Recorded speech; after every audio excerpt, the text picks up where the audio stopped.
অভিযান পরিচালনা করছেন city corporation mayor doctor Shahadat Hossain. এই বিষয়ে আরো জানাতে সেখান থেকে যুক্ত হয়েছেন ফায়সাল করিম। ফায়সাল, অভিযানের সবশেষ অবস্থা বিস্তারিত জানাবেন।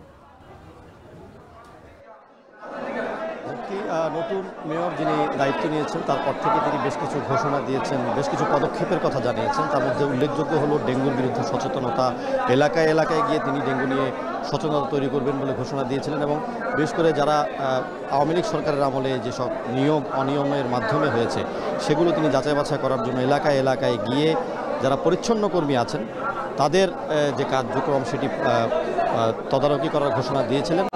এবং অভিযোগ উঠেছিল যে অনেক পরিচ্ছন্ন কর্মীকে আসলে আওয়ামী লীগ সরকার অনিয়ম করে নিয়োগ দিয়েছিলেন।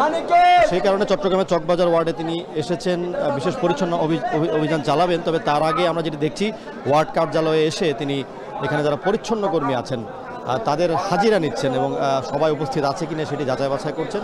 সবার সাথে ব্যক্তিগতভাবে কথা বলছেন, কখন নিয়োগ হয়েছে, তাদের কোথায় তাদের কার্যক্রমের যেই পরিধি কিংবা কিভাবে কাজ করছেন সব কিছু তিনি জিজ্ঞাসা করছেন এবং প্রত্যেককে ডেকে ডেকে ব্যক্তিগতভাবে তিনি বোঝার চেষ্টা করছেন যে আসলে যে যারা কাজ করছেন তারা কতটুকু দক্ষ বা তারা আসলেই সেবক হিসেবে অভিজ্ঞতা আছে কিনা।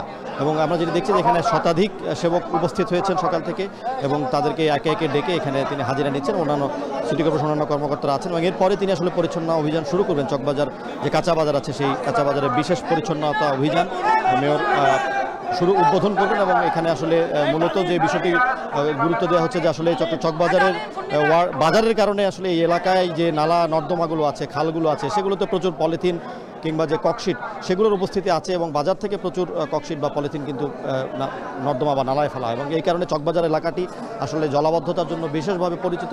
তো সব কিছুকে মাথায় রেখে তিনি চকবাজার ওয়ার্ডে যে কাঁচা বাজার আছে সেখানে বিশেষ পরিচ্ছন্নতা অভিযান চালাবেন। পাশাপাশি এলাকার যে স্থানীয়রা আছেন তাদের সাথে কথা বলবেন, বিভিন্ন এলাকা পরিদর্শন করবেন এবং আসলে বিশেষ করে জলাবদ্ধতার কবলে থাকা এই এলাকা যে নালা নর্দমাগুলো আছে সেগুলো কতটুকু পরিচ্ছন্ন করা হচ্ছে কিংবা যা পরিচ্ছন্ন কর্মী আছেন তারা আসলে সঠিকভাবে সেগুলো পরিচ্ছন্ন করছেন কিনা সেসব বিষয় তিনি খতিয়ে দেখবেন। এবং পাশাপাশি এই এলাকায় কিন্তু চট্টগ্রামের যে অধিক ডেঙ্গু আক্রান্ত হয়েছে সেই তেমন একটি এলাকা এবং যাতে ডেঙ্গু রোগের প্রকোপটাও ঠেকানো যায় বা ডেঙ্গুর বিস্তারটাও যাতে ঠেকানো যায় সেসব বিষয় তিনি মাথায় রাখবেন এবং এলাকাবাসীর সাথে বিভিন্ন সচেতনতার কার্যক্রম চালাবেন আজকে দিনব্যাপী।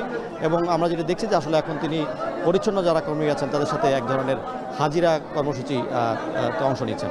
মুক্তি। ফায়সাল করিম যুক্ত ছিলেন চট্টগ্রাম থেকে। এদিকে সব ধরনের পলিথিন ব্যবহার বন্ধের ঘোষণা দিয়েছে